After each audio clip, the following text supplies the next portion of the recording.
have slides or anything? No, no, no, okay. So maybe we, can you hear me? Yes? Yeah. Maybe we can get started. It's on, I can hear it. Yeah. Up? Yeah, I know, I'm told. The volume, okay. Can we increase the volume? Yes. Can we increase?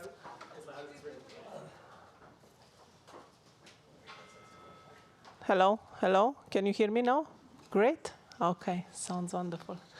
Thank you very much. Hello everyone, and welcome to today's event titled The Rediscovery of Great Power Politics with Professor Sven Biscop. My name is Krina Viju-Milušević, and I am a professor in the Institute of European, Russian, and Eurasian Studies, and I'm very happy to, to host this event. I would like to mention that the event is co-organized by the Jean Monnet Center of Excellence and Eastern European and Transatlantic Network. Just to mention that the Eastern European Transatlantic Network is a network hosted by the Institute of European, Russian, and Eurasian Studies here at Carleton University and funded by a grant from Mobilizing Insights in Defense and Security Program of the National Defense Canada. While the Jean Monnet Center of Excellence is a research center of the Carleton University, and its activities are co-funded by the European Union and Carleton University. Before we get started, I would like to begin by stressing that Carleton University acknowledges the location of its campus on the traditional unceded territories of the Algonquin Nation. In doing so, Carleton acknowledges it has a responsibility to the Algonquin people and the responsibility to adhere to Algonquin cultural protocols. Great powers do as great powers do.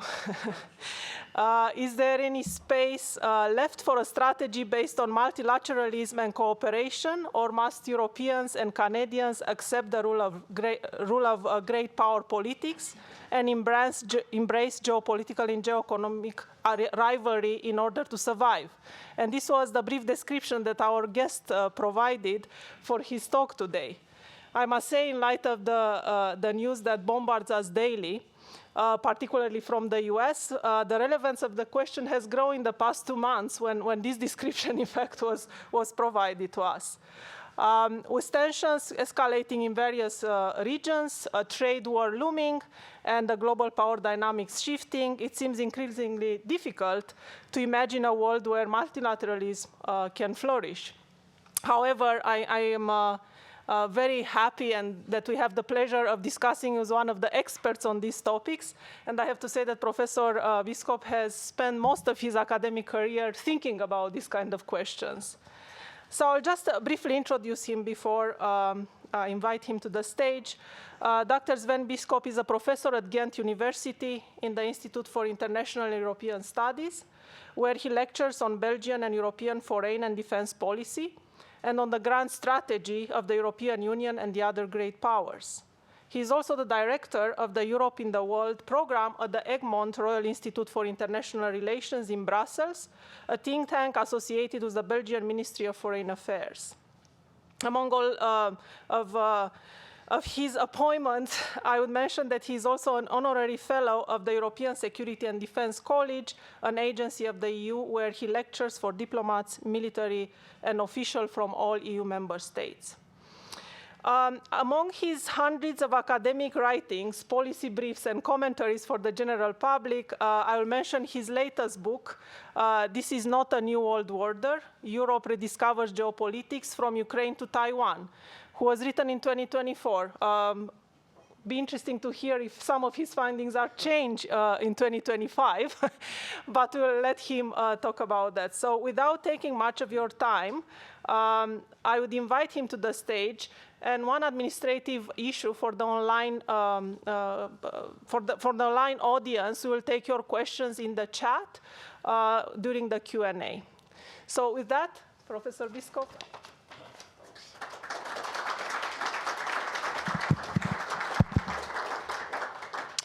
Thank you very much for the introduction. Thank you for having me back at Carleton. Over the years, I've been here a few times, and the first time, I think by now, is about 20 years ago when I spent 2 or 3 weeks here for a summer course, teaching half of a summer course. It's always nice to be back in Canada, visiting many friends also. There was a time when Europeans thought that, yeah, when it came to the worst, Canada would also be a place where they could escape to. Maybe these days it's more the opposite, sadly, I would say. And I mean, how to say, I think all of the defense community in Brussels is quite in shock.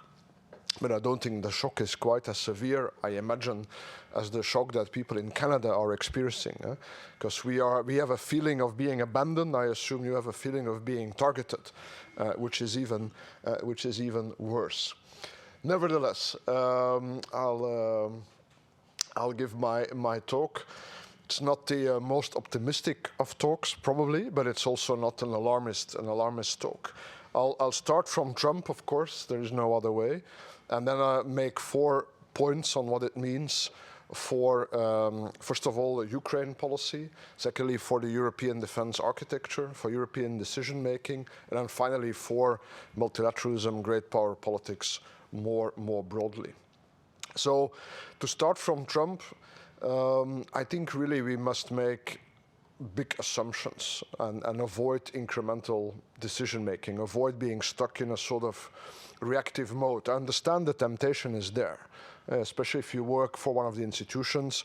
Not so long ago, I sat in a panel with a guy from NATO international staff, and he said, yeah, the NATO summit in The Hague in June will all be about damage control.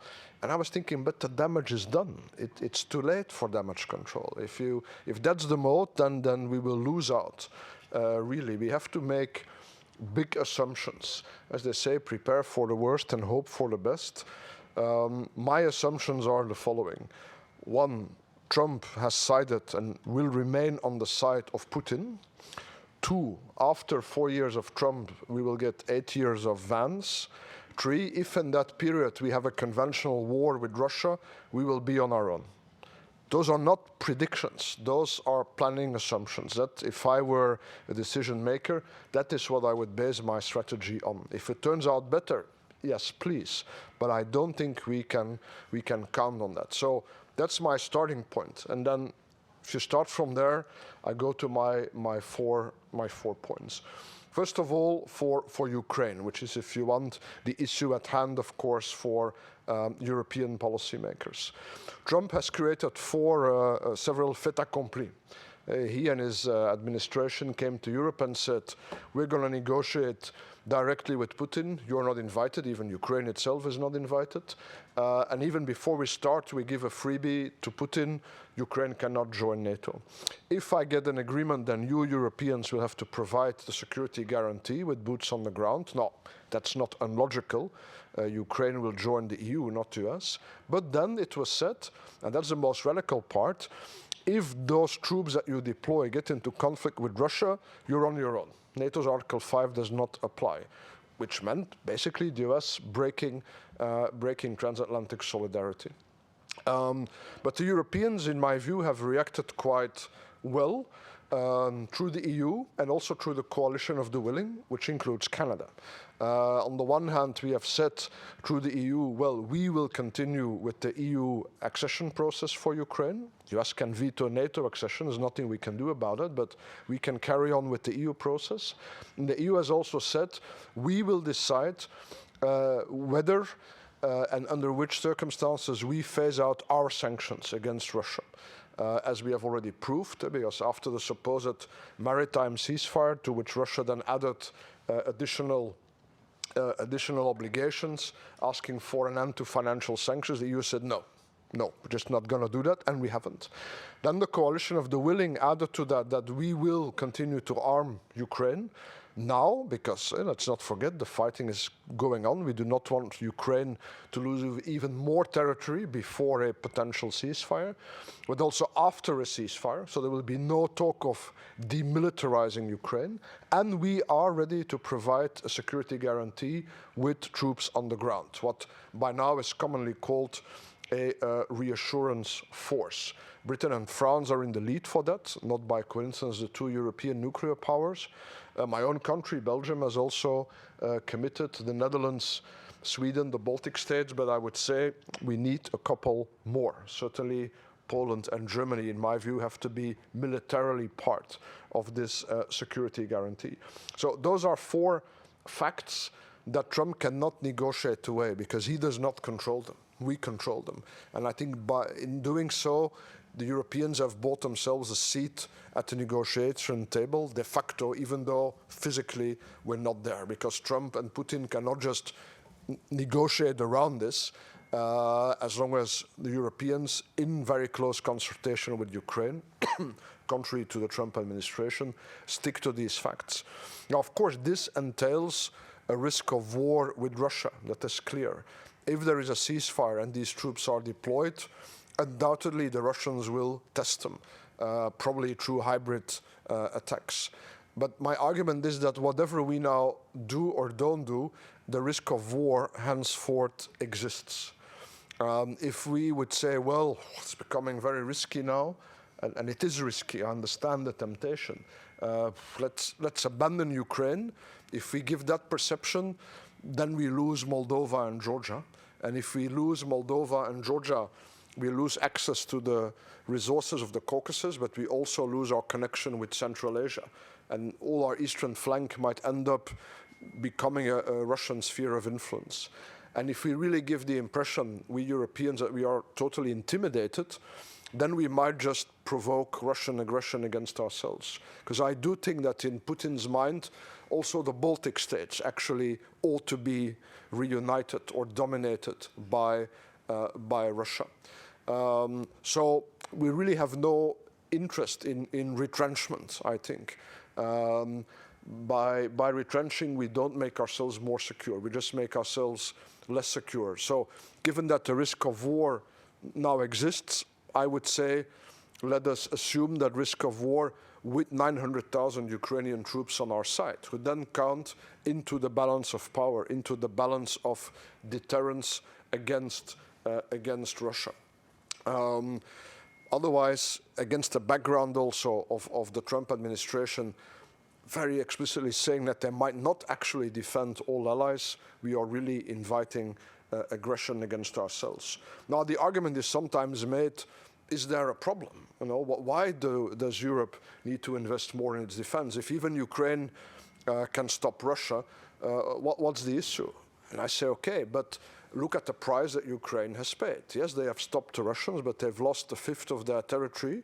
They have 800,000 killed and wounded, and 90% of the government budget is being spent on the war effort. I mean, if that's an acceptable price, then okay, then we can defeat Russia, all Europeans united today, but at the price of Finland, Poland, and the Baltic states, and hundreds of thousands of casualties. I would like to win at a slightly cheaper price. And so the fact remains that we must increase our defense effort, all the Europeans united. Some people say, well, a reassurance force, but Putin will never accept a ceasefire if you insist on a reassurance force, but you can also turn that around. We can also say to Putin, well, if you want a ceasefire, you will never get one unless you accept the presence of a reassurance force. So I don't think we should too easily give in to what we think are Putin's demands. It is not actually sure that he wants a ceasefire. So I think the coalition with Ukraine for the moment should stand firm on their negotiating position, including the deployment of a reassurance force. As Prime Minister Starmer said, with boots on the air and aircraft in the sky, and I would add ships on the Black Sea, to show our strength, to show that we are serious, that we mean business this time to Russia. And in a way, China is involved in that as well. The Chinese so far try to pretend that they are neutral in this war. And of course, they do not support Russia to the extent that we support Ukraine. At the same time, of course, they will never drop Russia. But my message to all the Chinese that I meet is that if there is a ceasefire and Europeans give us a security guarantee, that they better make sure that the Russians do not violate the ceasefire. Because if they do, there will not be a third or depending on how you count, the second Russian-Ukrainian war, there will be a Russian-European war. And in the Russian-European war, China will not be able to pretend to be neutral. Then they will have to choose firmly. Either they cut all ties with Europe, or they cut ties with Russia. And they want to, of course, to avoid that choice. So they have a very firm interest in making sure that Russia respects a ceasefire if, of course, again, if we actually have a ceasefire. And perhaps what we could do, if there is a ceasefire, is to bring it to the Security Council and let the permanent members of the Security Council confirm it, precisely to make it clear to Russia that their partners in Beijing would also want them to respect that. That was my first point. The second point is, what does it mean for the European security architecture, for our defense effort? Actually, in the second half of last year, the debate in Brussels about defense had really shifted. It was 25 years since the creation of the EU's common security and defense policy, of which I have always been an enthusiastic supporter. But after 25 years, even I had to concede, well, if it hasn't worked now, it's not going to work ever. And here is the paradox. It doesn't work because fundamentally, European governments do not trust a scheme for the harmonization of defense planning that does not include the United States. But the reason why we need a scheme is precisely because the United States may not come. That's the paradox. Because what is the problem? That all the armed forces of the Europeans added up together do not make for a coherent and complete set of forces. There are the strategic enablers that only the Americans bring. Intelligence, secure communications, command and control, air defense even, deep precision strike. And so without the American glue, without these enablers, we have still a big military mass. It's a sizable force, but it is unable to be fully operational. It is unable to act in a fully coherent way. It could probably win a war, but at great cost, at great loss of life. So the whole debate began to shift towards NATO and say, well, let's solve this problem by creating a European pillar, but within NATO, within the NATO defense planning process. And suddenly everybody was talking about this, including myself. But mostly without specifying what it is, a European pillar of NATO. And I was going around talking, which is what I do for a living, and I said, well, if this is what we want now, a European pillar of NATO, yeah, somebody will have to take an initiative, a political initiative. It's not going to drop from the sky. And then it did, because then Pete Hegseth comes to the Ukraine contact group and he says, guys and girls, in the European theater, it will either be a European pillar or nothing at all. And so suddenly all of this became very urgent, right? Because Hegseth says, you have to assume ownership of the conventional defense of Europe. The Trump administration is not great on detail, so what exactly this means, nobody knows. But I think, again, we probably we had better make big assumptions. So my view is that we should revise the NATO defense planning process and simply pretend today that the United States is no longer there. Think away their military contribution to NATO so that, of course, everybody else's targets increase. And if we do that, then we are fully prepared for every scenario. Because that's what the military pillar in NATO means. It means that the Europeans create military autonomy, that they make sure that not only they spend more on defense, but that they align part of the additional defense spending to collectively acquire those big strategic enablers that until now only the Americans brought to NATO. And they are too big, too expensive for any single European state to acquire them. So this will demand a collective effort. This will take time. It will take at least 5 years to reach a modicum of military autonomy. It will take at least 10 years to reach more or less serious military autonomy. But if we never start, we will never get there. None of this is new. And in a way, to say, the Trump administration is not wrong to say that Europeans have to assume responsibility for their own conventional defense. That's what an alliance is. You defend yourself, but only if for some reason you get in trouble, you call on your allies. The idea of an alliance is not that at the slightest problem, you call your big ally and they come and solve it for you. That's a protectorate. And if we Europeans have probably behaved a bit too much as a protectorate, we shouldn't be surprised that over time we're treated like one. So it's not new. The fact that Hexet said that this has to be the case because the Americans want to focus on China is not new either. It's Obama who first changed the American strategy in this sense.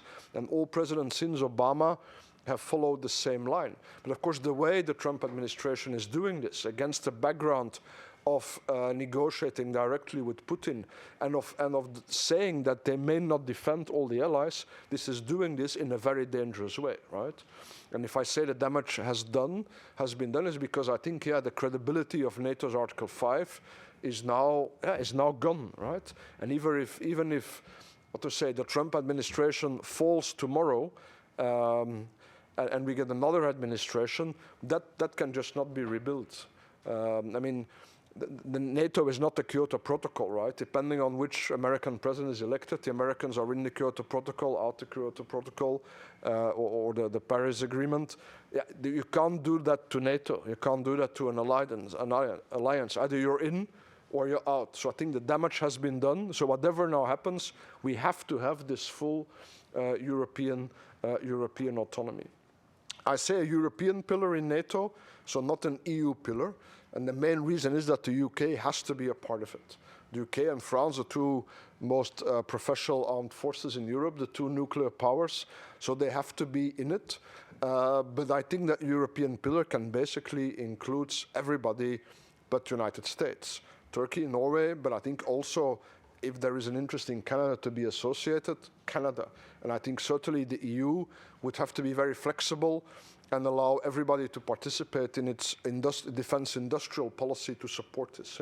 Because what is the role here of the EU? The requirements must be set by revising the NATO defense planning process. The role of the EU is to support the states to meet those targets by relaxing the budgetary rules, by investing in the defense industry from the EU's own budget, and by borrowing money to the member states that need it so that they can ramp up their defense effort. And this facilitating role, I think, can be extended to other players. You could go further. I've now talked about a conventional military pillar. One could talk also about nuclear deterrence. And a bit to my surprise, Merz, probably the next chancellor of Germany, very soon also put in question the reliability of the American nuclear guarantee. And on the one hand, you could ask yourself, is that wise tactically? Because it could be a self-fulfilling prophecy. On the other hand, you could say, well, if the Americans can call into question the conventional guarantee, why can they not call into question the nuclear guarantee? And again, it is better probably to make big assumptions. Let's not forget that there are now clear indications that the US is even considering giving up the post of SACEUR, Supreme Allied Commander Europe, who until now has always been an American. If they abandon that post, it means basically we are supposed to defend our own, because they will never put American forces under non-American command in a combat role. That will just not happen. And if SACEUR is not an American, it also, let's not forget, disrupts the line of command for the nuclear forces. So if they abandon SACEUR, it does not just mean that in conventional terms Europe is on its own, it also has implications for nuclear deterrence. So let's just say that I'm very grateful for Charles de Gaulle and for the existence of the Force de Frappe, the fully independent French nuclear deterrent. And if we really want a European nuclear deterrent, the only way forward will be to enlarge the Force de Frappe. We're not going to Europeanize it in the sense of, President Macron is not going to give the little valise with the codes to Ursula von der Leyen. It will be a French nuclear deterrent, also because of the Nuclear Non-Proliferation Treaty. But if France is to give a guarantee to all EU member states or all European members of NATO, they will have to enlarge not necessarily the number of weapons, but certainly the number of launch systems. That will cost money. And thus the other states, those who are protected, then will have to co-fund that. I think Britain has a big question to ask itself because its nuclear deterrent depends on the United States. It is not fully independent, and Britain will probably have to ask itself whether that is a viable model for the longer term. That was the second point. Third point is about European decision making. Another paradox is that we have such a complex European security architecture with NATO, the EU, and there are many committees and divisions and so on, and yet there is not one place where you can discuss all relevant aspects or where you can make decisions on all relevant aspects of war. Not even a proxy war, such as against Ukraine. There's always, when you meet in NATO, there's always certain dimensions that require a decision by the EU or vice versa. Moreover, it is clear that at the moment we have to be very agile. We're conducting grand strategy at the very highest level. We must be superbly agile, and that's not possible in a council, in an EU council with 27 that requires unanimity, or in a North Atlantic Council that requires consensus. It just doesn't work, which is why we have this ad hoc format of the coalition of the willing. And I think we will have to rely on this format for a couple of years before we eventually manage to reform our institutions. The question is then, who sits in that coalition of the willing? What I have called in recent publications a sort of de facto war cabinet. The core are France and the UK, and because the UK is there, it's also apparent that this coalition of the willing straddles both the EU and NATO. People now often talk of the E5 plus format, so France, the UK, Germany for its economic and political weight, hopefully soon again its military weight, but that will take some time. Poland, largest army in continental Europe. Italy, and the interesting thing is that Italy, that Meloni, the prime minister of all the leaders of a big European state, probably the one who is closest to Trump, actually now leans far to Europe, not to the Trump side, at least some positive effect there. And then the institutions as such, the NATO SecGen, Rutte, and Costa and von der Leyen for the European Union. That is probably the core of it. But in the London meetings, Canada was present, Turkey was present, and indeed, I think there is a case to be made to have around that core a slightly larger circle of non-EU member states that add weight to the coalition, that add industrial mass, make it easier to reach a critical mass for defense industrial projects, that lend legitimacy, and also that bring additional military capability. I don't think that the idea is that Canada supplies massive numbers of forces to Europe necessarily. You are in the Baltic states, of course. But I think it would make sense if you say European pillar, nonetheless to associate Canada also in this format, given the now very contentious relationship with your big neighbor to the south. I think it makes a lot of sense to associate Turkey in one way, because as the Trump administration is tilting away from Europe, we also don't want Turkey to tilt away from Europe towards Russia, for example. So to associate them with this war cabinet makes sense.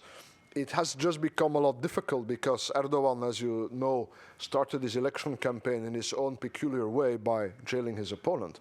And of course that creates reticence, but we should probably, when we look at this from the point of view of grand strategy, look away from that and move ahead with this anyway. So that coalition will have to take the lead for some time to come. It goes against all the Belgian instincts. We'd never like to have a directoire of the big states running things for us, but there is no other way. Eventually, it will have implications, notably for the NATO command structure. I mean, if the Americans tell us you have to take ownership of the defense of Europe, the only way to do that is if Europeans can then make full and independent use of the NATO command structure that is there. Otherwise, you can't take ownership. So I would say, again, let's not be timid. If the Americans say, well, we may not have an American as SACEUR anymore, it's okay, embrace it. Switch it. You know, the deputy is always British. Let the British General or Admiral be Supreme Allied Commander of Europe, and let's just move on. Let's not be afraid. But the important thing to know is that, yeah, the NATO command structure is also incomplete in a way to undertake all types of military operations that we might have to be called on to undertake. There are important gaps in it. Many important contributions to the command structure for the defense of Europe are not NATO, but are American, under US European Command, for example, for air operations. So this is part of the strategic enablers that the Europeans would have to fill if we want to have this, this military autonomy. Fourth and final point, impact on the global order on great power politics. Why did I title my last book, This is Not a New World Order? Partly out of irritation with everybody always saying that it is, you know, and everybody, of course, it's always nice to claim that everything is new. Politicians like that, journalists like that, let's face it, academics like it. To politicians, I usually say, well, all of this is new. This has never happened before. This has never happened, indeed, since you took office, but not necessarily new, you know. So the point that I make in the book is that the structure and the dynamics of great power politics is always the same. According to me, the natural state of the world is multipolarity. You always have multiple great powers. That's the structure. And the dynamic is always they cooperate, they compete, or they rival with each other, or all of that at the same time in ever-changing constellations. It's just that in Western Europe, we stopped thinking about it, because of course within our club, that dynamic doesn't play anymore. But we forgot that the rest of the world, yeah, just continued as it has for 2,000 or 3,000 years. What constantly changes, of course, in this multipolar world is the balance of power. But we did have one structuring element since the Second World War, which is the Transatlantic Alliance. And that is now gone. And that already has negatively affected our security. Until now, everybody we knew, but also all potential opponents knew, Europeans and North Americans are on the same side. It doesn't mean that they agree on everything necessarily, but when push comes to shove, they will support each other. So any potential aggressor also knows that if they go too far, they will face a united transatlantic bloc. That's now gone. That's out of the window. Trump has now signaled to everybody that he does not consider his NATO allies worthy of special consideration, that if he can make a deal without them or indeed against them with Russia, he will do so, and maybe the next deal will be with China, and maybe the next deal with Europe again. So he's not replacing one alliance with another, he's replacing one alliance with generalized transactionalism. So this has made everything a lot more volatile, and it may also embolden our adversaries if they think that the United States will no longer necessarily back up its allies. So our security situation has already much deteriorated. What does that mean? Objectively speaking, I would argue there are reasons against this background of Trump weakening our alliance and of Trump seeking to normalize relations with Russia. Because I don't disagree with Trump when he says the time has come to make peace, or at least a ceasefire in Ukraine. Because let's be honest, the military situation is what it is. Ukraine is losing. Ukraine will not be able militarily to liberate its territory unless Europe joins the war. But we're not going to join the war. So we cannot offer anything better than Trump in territorial terms. All we can offer as Europe is, if Ukraine decides to fight on, that we will continue to support them with equipment and money for as long as they want to fight. But as long as we are not attacked, we're not going to join this war. So in that sense, a ceasefire is probably the lesser evil at this moment in time. So that's not, it's difficult to criticize Trump for that after 3 years of European hesitation and too slow development of our own defense industry. But it's the way that he's doing it. Of course, he seems to want it, the ceasefire, for the purpose of normalizing relations with Russia. And of course, the danger is he will concede everything away to the benefit of Russia at the expense of Ukraine and the security of Europe. So against this background, there is an objective reason for a degree of rapprochement between Europe and China.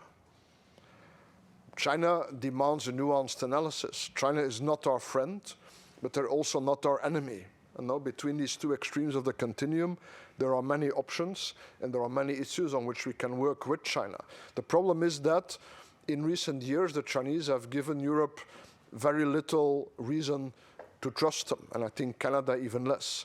The history of EU-China relations in recent years is rather one of, non-implementation of agreements. I have a friend who used to be, until recently, in the China desk of the European External Action Service, and she said, whenever there's an EU-China summit, the atmosphere is good, the food is even better, the communique is nice, everybody goes home, nothing happens on the Chinese side until the next communique.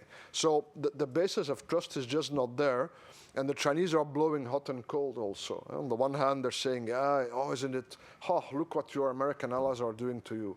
Aren't we so much nicer, You don't see us doing this. On the other hand, it's 50 years of EU-China relations this year. We invite President Xi, and he doesn't want to come. Maybe you remember the Chinese ambassador to France, who was recalled after live on television. He doubted the sovereignty of Ukraine, Moldova, and Georgia. Now the same guy has been appointed special envoy for Europe, based in Beijing. So what's the message? So I don't think that means we should give up on China, but I also don't think that we will be able to make great leaps forward, pun intended, in our relationship with China in the, a few people have read the textbook, in our relationship with China in the very short term. What we should maybe also do is be a bit more creative in our other partnerships. To be a bit provocative maybe, Canada is a G7 country, but who cares about the G7 who is not in the G7? Let's be honest. What is the legitimacy of the G7 outside the G7 countries, specifically in the global south? I don't think it's very great. For the moment, everybody wants to join the BRICS. Now, the BRICS are neither more nor less legitimate than the G7. It's a self-co-opted club with a certain view of the world. We should not be alarmist, I think, about the BRICS. It's not because a country joins that format that we have lost them somehow. I think many countries are just signaling to the West that there are other options and that maybe the West, therefore, should increase its offer or should rethink its offer. Maybe we should be a bit more creative and make different coalitions for once. Those of us who want to maintain a certain rules-based order, we must look for partners who have an interest in the same. And I think there are many states in the global south that are interested in a modicum of order, that are also interested in avoiding a global Cold War between China and the United States, that don't want to be forced to choose. Maybe we can do more with them. We, Europe and Canada, why don't we reach out more to the likes of India, Brazil, Indonesia, and so on and so forth. I find we are by far not creative enough. And we'll have to, because I've now focused a lot on the security and defense situation. It's what I'm looking at myself mostly these days. I've also focused on the immediate security concerns for Europe, but there's also the broader multilateral structure.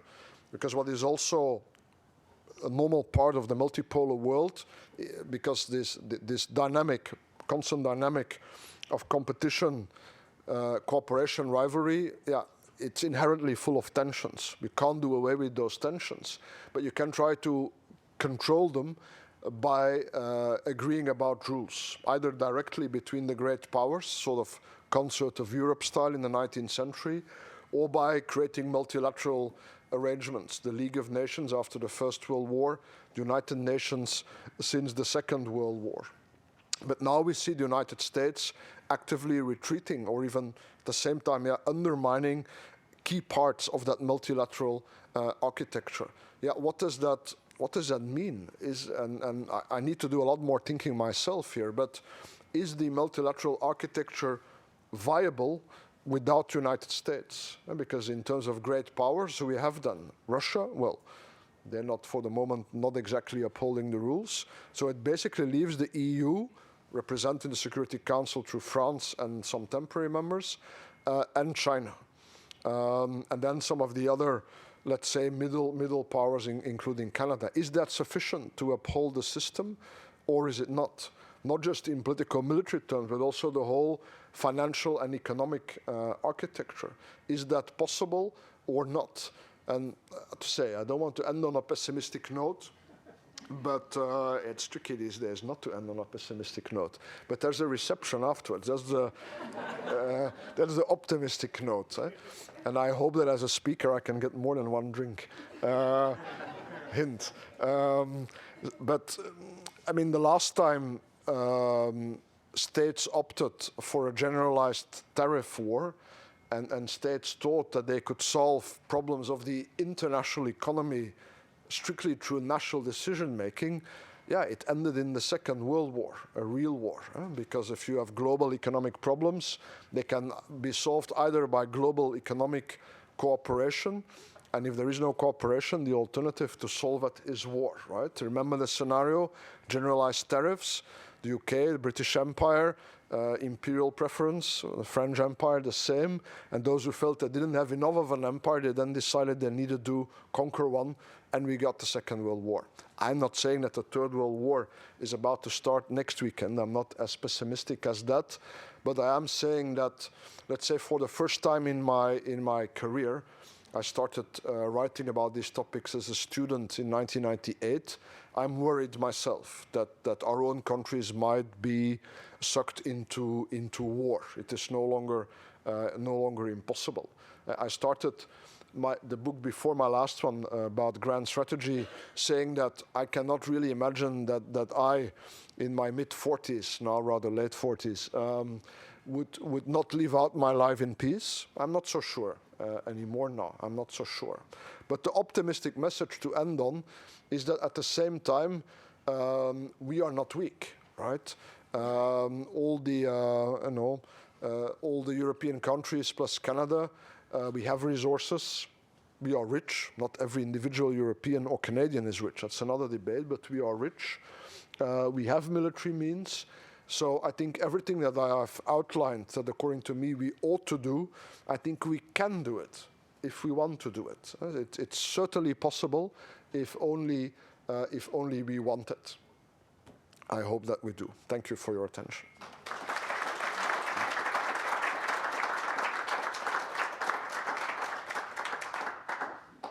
Okay, so we have plenty of time for Q&A. We'll take about 3 questions at a time, and we'll start with the floor. So please, can you introduce yourself very briefly?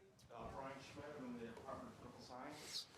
So kind of a 2-question, kind of academic. One is like ideational, and second is material on the ground. I mean, ideational, and there was a person who gave a lecture here 4 or 5 years ago before COVID. It was called The Great Delusion. And the author basically argued that Europe and everybody got hooked on liberalism and forgot about realism.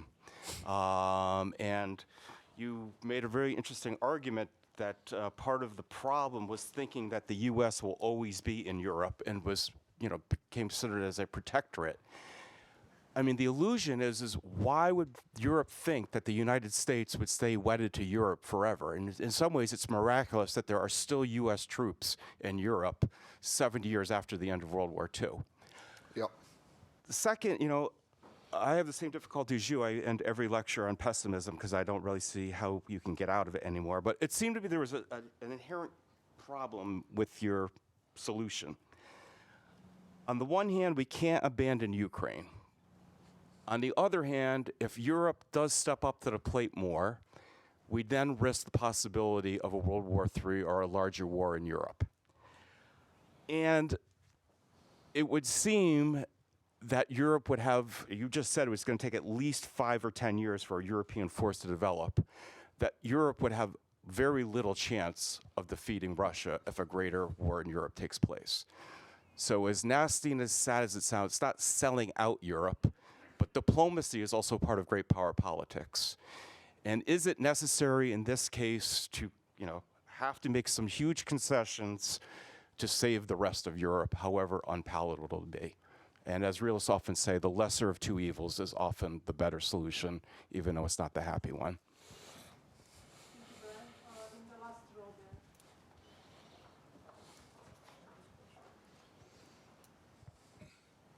You'd mentioned that one of the essential parts that the Americans brought to the alliance was intelligence. Without elaborating on it, I'll say that's a challenged proposition right now. So I'd be interested in hearing any thoughts you might have on the process forward for Europe. Okay, one last question for the first round here. I have a question, but also making remarks if allowed. Sorry. Short, if you can keep them short, so to give. Yeah, I'll do my best. Jacob Cavallo, History Department, Carleton University. I really want to thank you, sir, for a fascinating tour d'horizon and done almost extemporaneously, which is just wonderful. Thank you.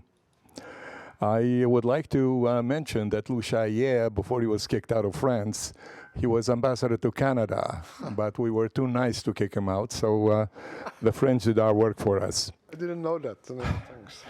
Yeah, the two Lou's. Yeah.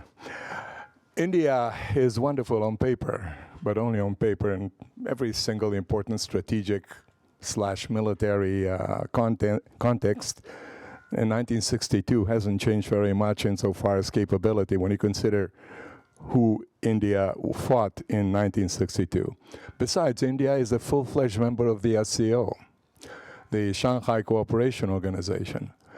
My question is why we keep, well, I'd like you to just add a little bit of detail with regards to Russia's actual boots-on-the-ground capability when you consider the North Korean section or the North Korean segment of the Russian military effort, and Yemenites are apparently on their way to Russia as well.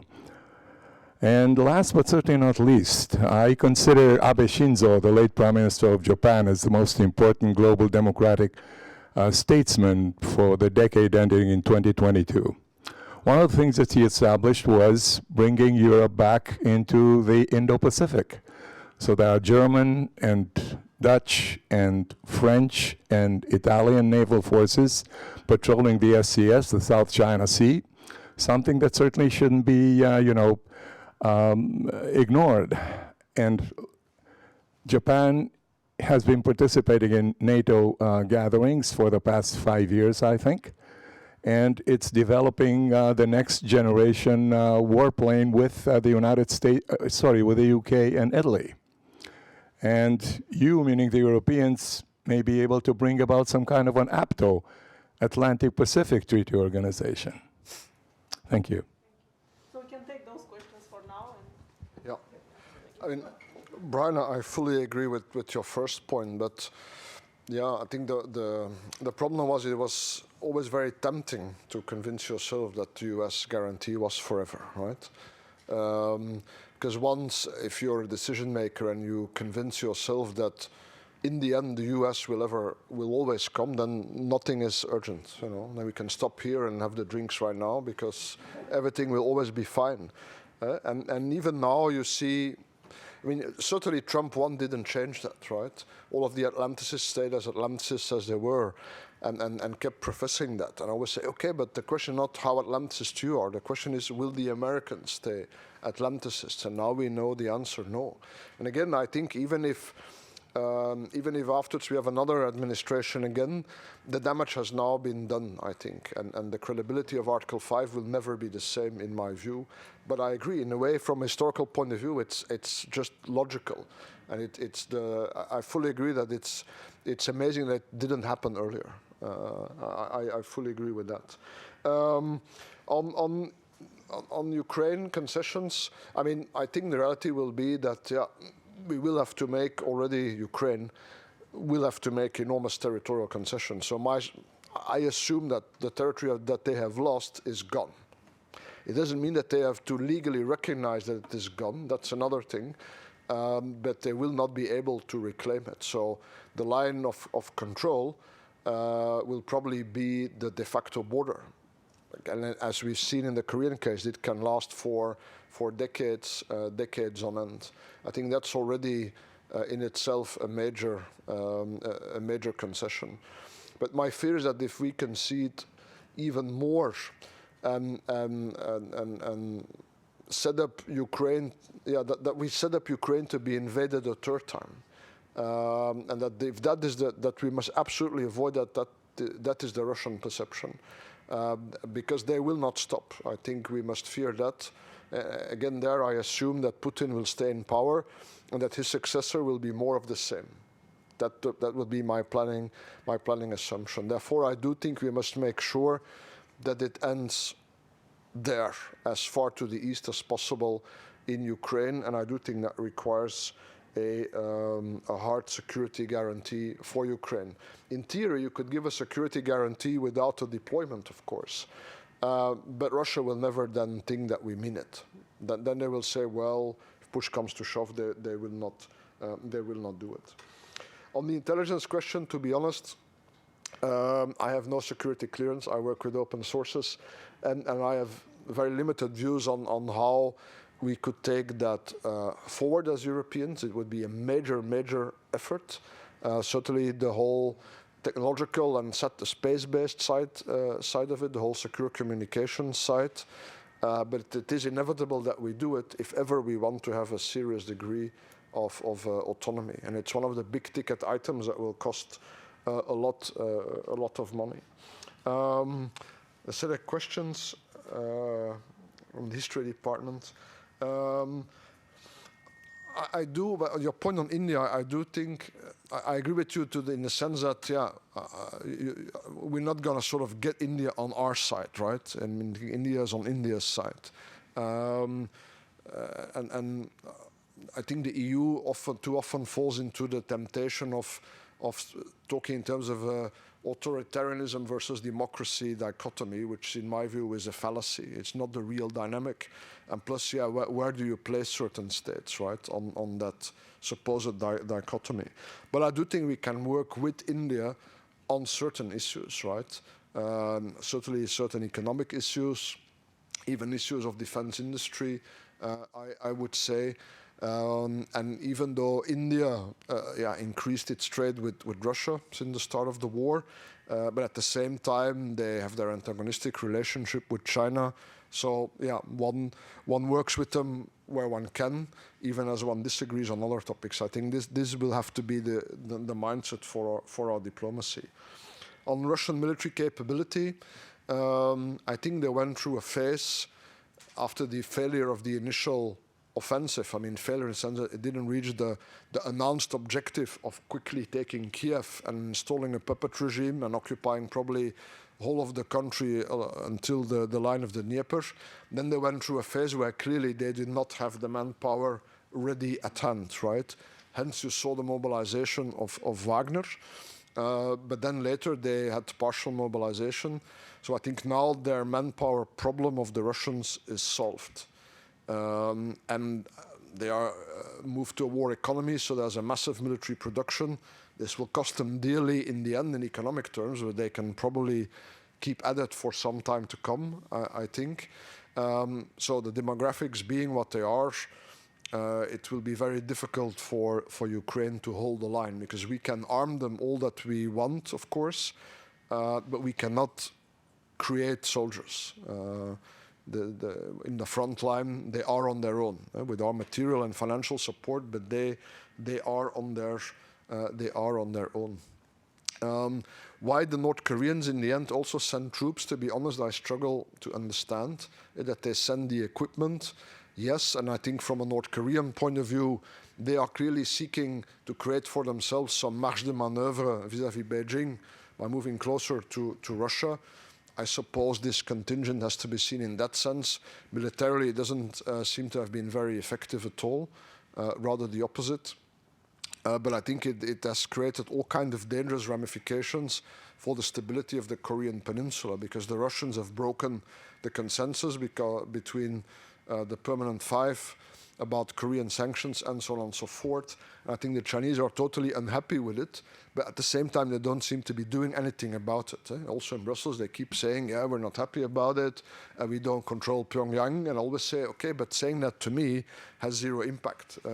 If you don't make it a public position, yeah, then the assumption will be that you condone it, if not support it. And that's still the place. Now, on the Indo-Pacific, maybe we disagree, not on the importance of Abe, but on the role that Europe should play. I'm rather thinking that we have to prioritize Europe, given our military capabilities, and that the Indo-Pacific is not a priority in military terms.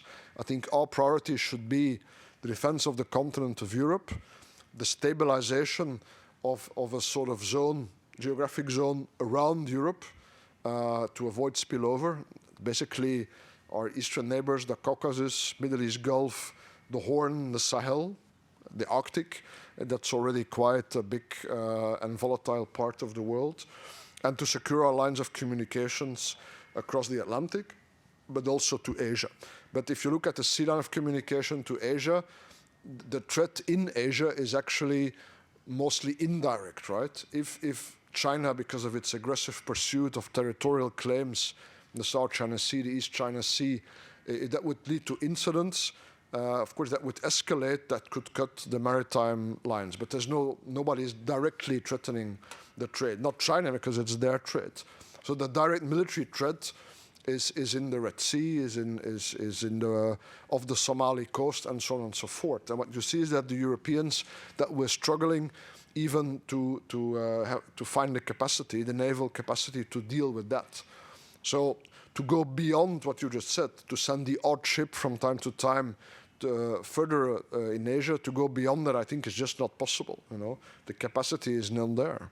Remember, once I was in Singapore, and by coincidence, the French aircraft carrier was there. You're thinking, oh wow, you know, what a message. But then you're thinking, yeah, but the message of what? Because it's not a French carrier; it's the French carrier. So, what is it that you could actually do with that? So I would rather prioritize, and Indo-Pac is popular also in Brussels, but is there really much substance to our European Indo-Pacific strategy? I fear not. Thank you.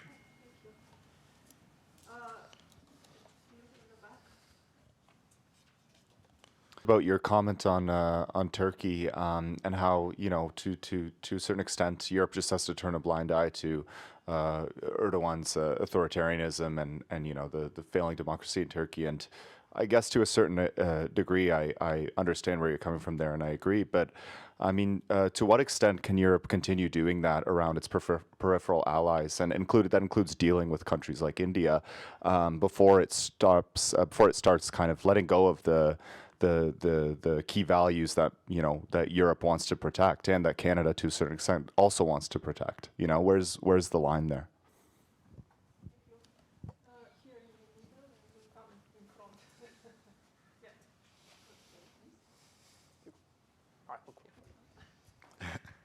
Thank you. My name is Kim. I'm a former Carleton student from many decades ago, but in economics, not in this area.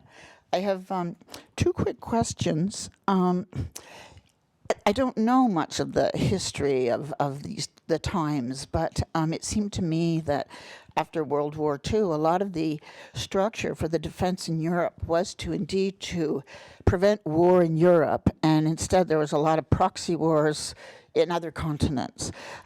So I'd like to know or understand how this shift you think would be reflected more in a global perspective in that along those lines. And the second thing, you talk about the desire to fully turn NATO into a European structure, which requires, I think you said, probably a 5-year lead time to construct that.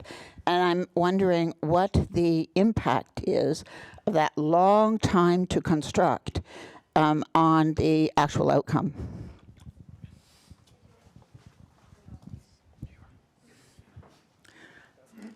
So, yeah, I'm also a former student of EURUS here, and I recall that in 2014, I was so busy, my supervisor and all the professors helping me, and it was such a difficult research paper to put together.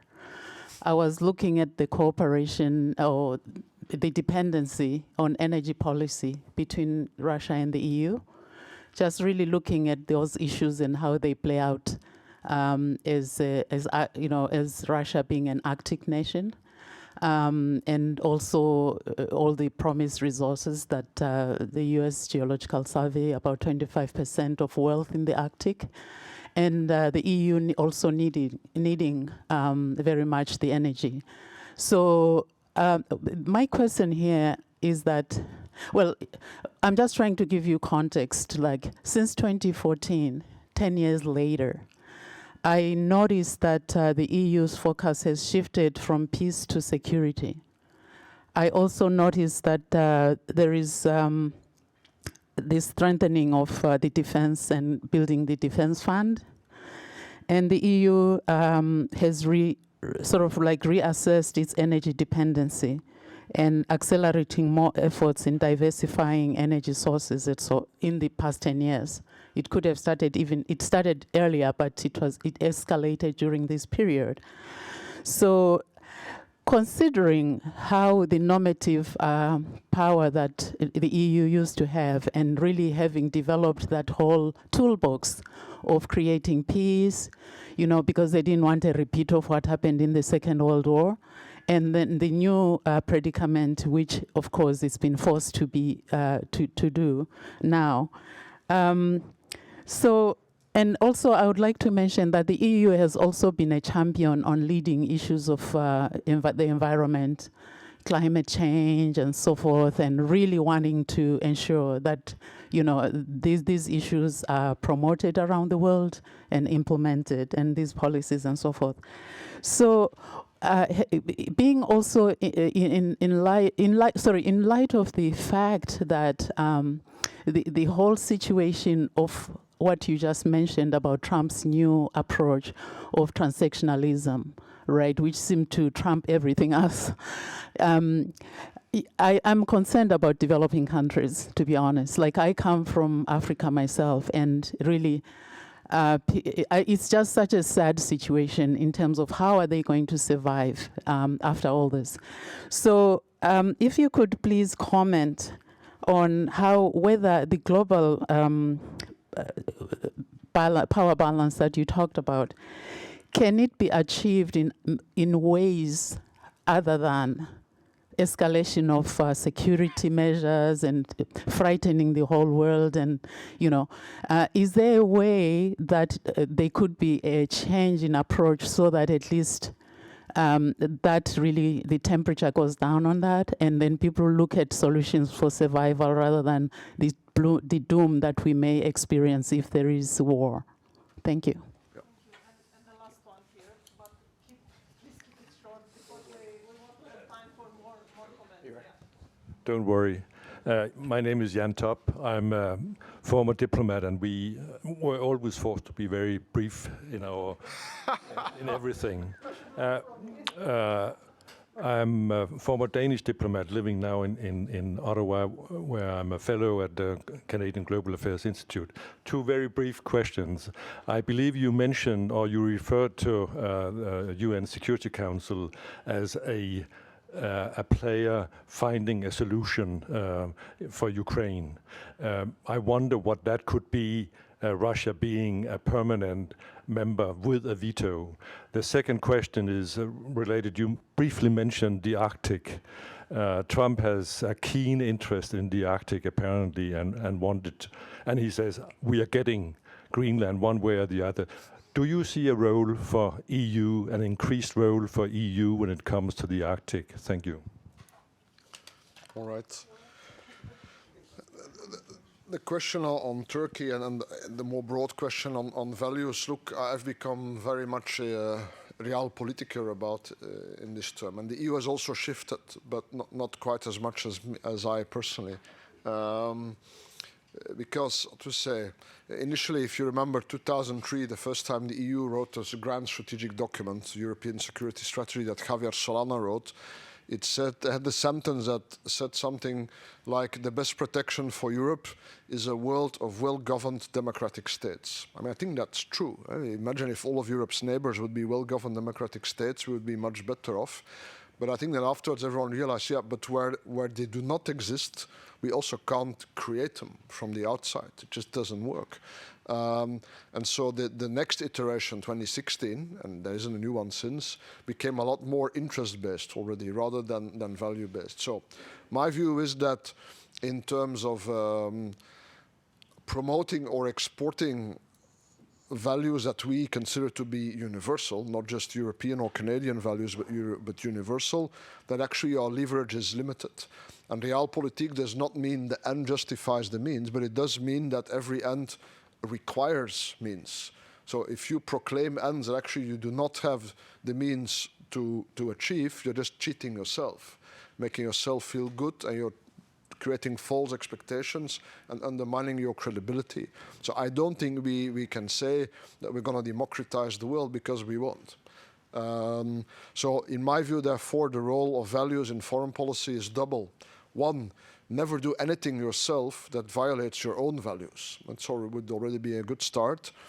Two, you can cooperate with anybody if your interests demand it, but make sure that if you cooperate with someone who does not respect your values, you don't become complicit to the violations that the other one commits. Right? To make it concrete, can we trade with China? Yes, of course.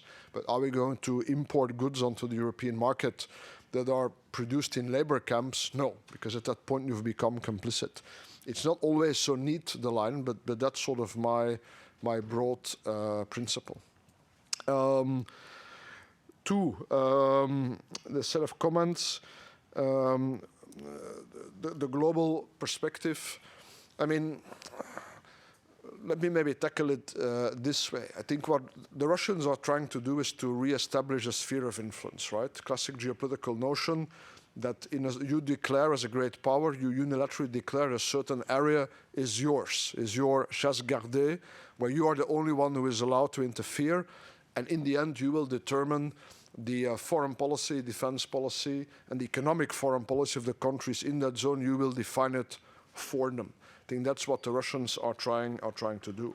That's of course not what the EU is seeking, but you could say that we don't have a zone of influence, a sphere of influence, but there's a sort of sphere of responsibility around Europe that we have to try to keep stable if Europe itself is to be kept stable. As I said, Caucasus, Gulf, Middle East, North Africa, North Atlantic, Arctic. But of course we try to do that in partnership with the states in that region, and we don't demand exclusivity. But what we see now is that, yeah, if we make offers to the states in that region, other powers will make counter offers. Or if we make an offer and one of our neighbor takes us up on the offer, it may be punished for that by another power, right? That's in the end a big part of the 2014 Russian invasion was triggered by the association agreement, the offer of an association agreement to Ukraine by the EU. So this is one thing. We have to make sure that our partnership approach is more difficult because we're faced with a geopolitically hostile actor in our neighborhood, which is Russia. More broadly, there's also China, of course. I don't think the Chinese are trying to establish an exclusive sphere of influence, but of course, they might end up with one if we do not provide counterweight, right? You cannot blame countries for joining the Belt and Road Initiative and for developing intense relations with China. I mean, nobody is forced to do that. I think we tend to forget that countries choose to do that. We may sometimes say that according to our reasoning that objectively it is not in their interest to do so, or that maybe it's in the interest of the decision maker but not of the state. But anyway, nobody forces them into the BRI. They choose to join that. So if we want to counter that, we have to make a better offer ourselves. And that's supposed to be the EU's global gateway, right? It's our own BRI. The Commission doesn't like it if you say that, but I think that's what it is, to keep it simple. That should allow us to go to other countries and say, look, we're not asking you to kick the Chinese out, but we're suggesting you to diversify in your interest, but of course also in our interest, to prevent exactly that exclusive spheres of influence exist or come into existence. So that's sort of my approach to try and avoid that this geopolitical rivalry, which you now see at play between the EU, NATO, and Russia, and has led to war, but also to violent Russian interventions in the Middle East and in the Sahel, that it becomes generalized, and that it would also become the way that China begins to rival with us and with the United States, a sort of generalized open door policy.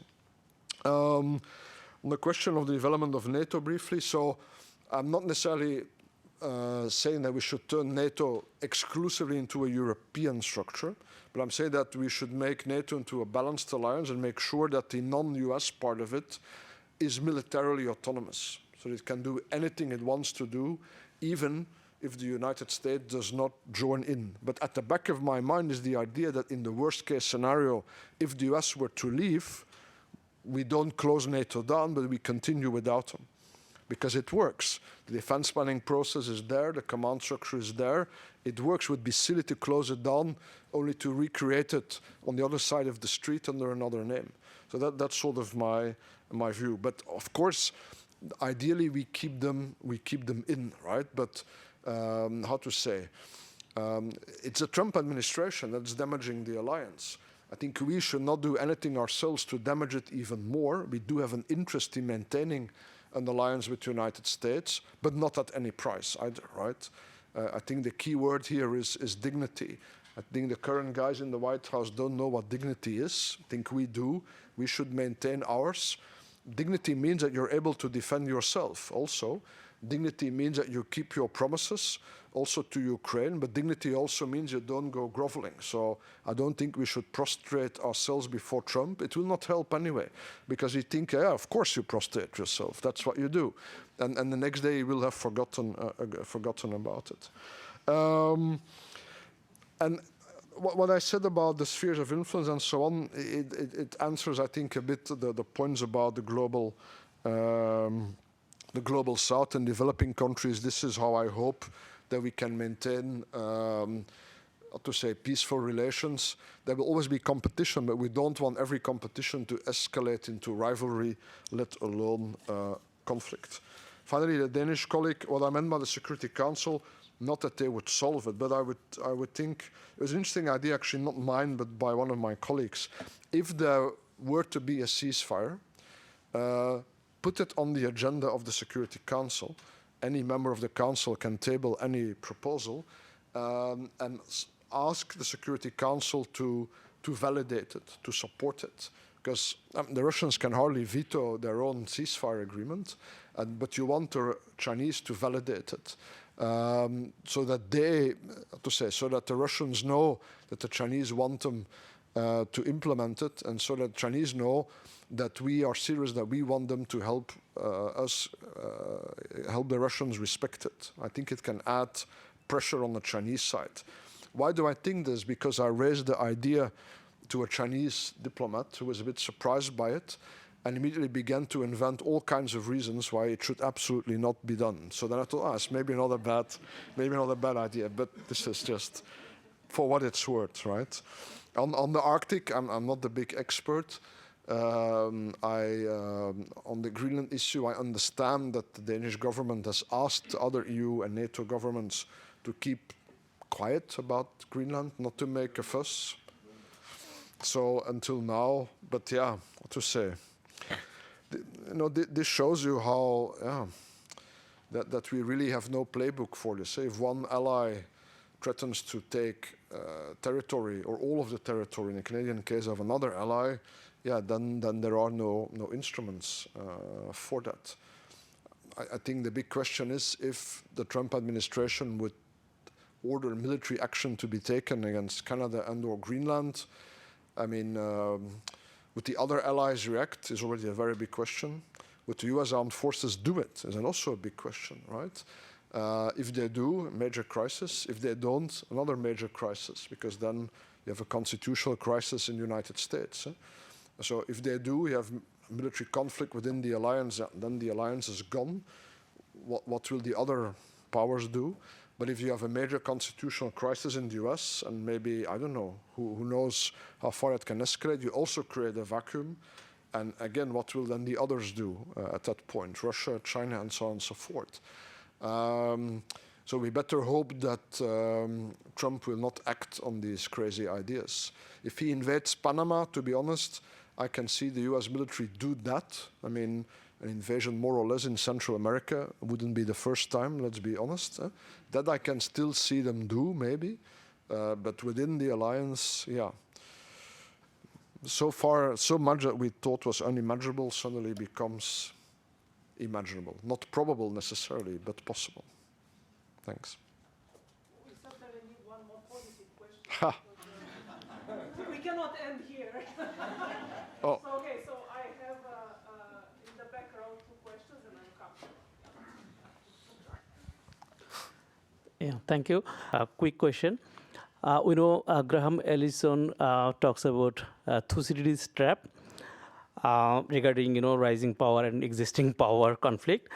In this case, do you think Europe falls in that trap badly? Thank you.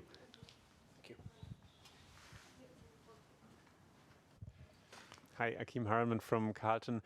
You mentioned that you see the development of a European pillar in NATO a more promising approach than building on the common security and defense policy. So I would like to know where you see the future of that policy.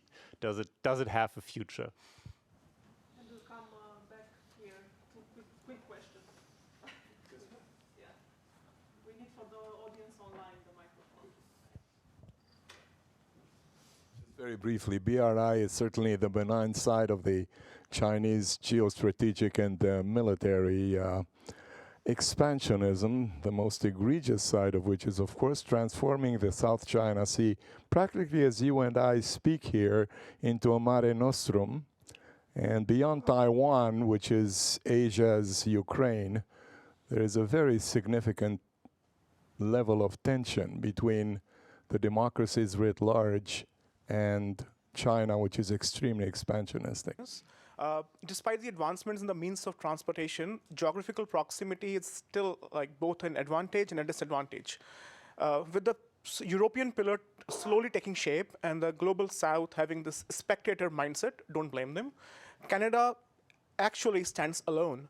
What would be your advice as a professor, not as a European, to our leaders and our policymakers, not the politicians? Last round of questions. All right. On the Thucydides trap, I'm not quite sure how would you frame that Europe would be stumbling into the Thucydides trap. How to say, I don't think the problem is that we're either a rising power or declining power. I think the problem is that we forgot about power, right? My advice, one of my lines is always that maybe we in Europe forgot a bit that even if to do nice things, you still need power, right? Of course, you need power if you want to conquer somebody, but if you want to help somebody, you need power, and so we need power. The future of CSDP, I still think there is a role. So you could say there are 3 dimensions. One is the Commission pillar, defense industry. I think that will fly. And CSDP had 2 sides. Harmonizing defense spending and capability development is a quasi-failure, quasi-total failure. And I would just stop doing most of that, right? The European Defense Agency writes the capability development plan. The EU military staff does the headline goal process. Hundreds and hundreds of people are doing that full time. Nobody cares. Absolutely nobody cares. Not a single member state bases its national defense planning on it, so stop doing it. But there is the other dimension, which is the operational dimension. So there are CSDP operations and missions. I think often we could be a lot more ambitious, but it can be made to work. And the fact is, nobody in NATO is now looking to the south. Everybody is looking to the east. And also in the EU, there's this tendency. I heard the High Rep Callas say, well, we have to do less crisis management. And I was thinking, yeah, but you don't choose that. So the day will come when there will be a crisis to the south of Europe that will demand some sort of military action. Maybe if only to evacuate European citizens, right? So I think there remains an expeditionary role for CSDP, not to duplicate all of the defense spending, but to try and put together a pool, not a standing force, but a pool of expeditionary forces that could be drawn on. They would remain member state forces, but could be drawn on for expeditionary operations in the south. It cannot be the headline goal, but it's 50,000 troops. Nobody believes in that anymore. But it can also not be the new scheme, the Rapid Deployment Capacity, or RDC, which is a very nice concept, but it's an empty box with 2 battle groups, i.e. 2 battalions in it. That's nothing. So something in between that I still see CSDP do. I mean, I very much agree on China. BRI is the sort of the nice face. And indeed, I think, how to say, China clearly is very expansionistic in its near abroad, right? The Chinese line is, of course, that it is only trying to unify national territory. Obviously, we do not agree on the definition of that territory, certainly not when it comes to the South China Sea and the East China Sea. And there also they are not pragmatic at all, they're very dogmatic. Whereas I think when it comes to their actions beyond that area, they tend to be rather more pragmatic.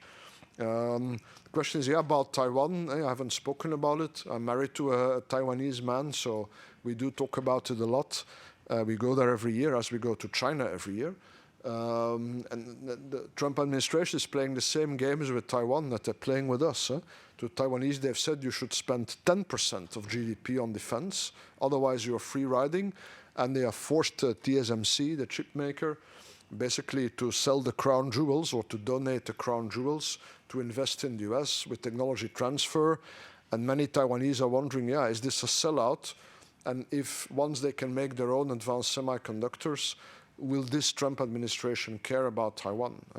You could say, well, the reason to care would be that if you abandon Taiwan, the alliance system collapses, and then Japan and South Korea will think that they will be abandoned as well. But again, with this administration, who knows how far they are willing to go. And finally, the question that I cannot answer, the advice to Canada, it would be rather too presumptuous for me to travel from Brussels to Ottawa and pretend that I know better than you how to do. I see that, I mean, in geopolitical terms, Canada is where it is, and I can imagine it feels lonely at times. I would say, but it sounds a bit cliche, you're not alone, because I think many Europeans are with you. And to say, I mean, Canada is not often in the news in Belgium, I'll put it like that, right? Which is good. If you're not in the news, it means everything is going smoothly. I guess vice versa, Belgium is not often in the news here either. So, but it is in the news now because of the repeated threats from the Trump administration, also now the tariffs. And so in that sense, I think there is a great awareness that we're not the only ones that Trump is playing games with. And maybe that means that in reality we're not alone. I think the key thing now is not this, what we should not do, maybe that's a good word of advice to all of us. Don't try to all make our own quick bilateral deals with Trump. Then we will fail. Let's try to group together and confront this administration collectively. That was maybe one positive note, then a quasi-positive note to end on. You said that he will be followed by Vance, so I don't know. Yes.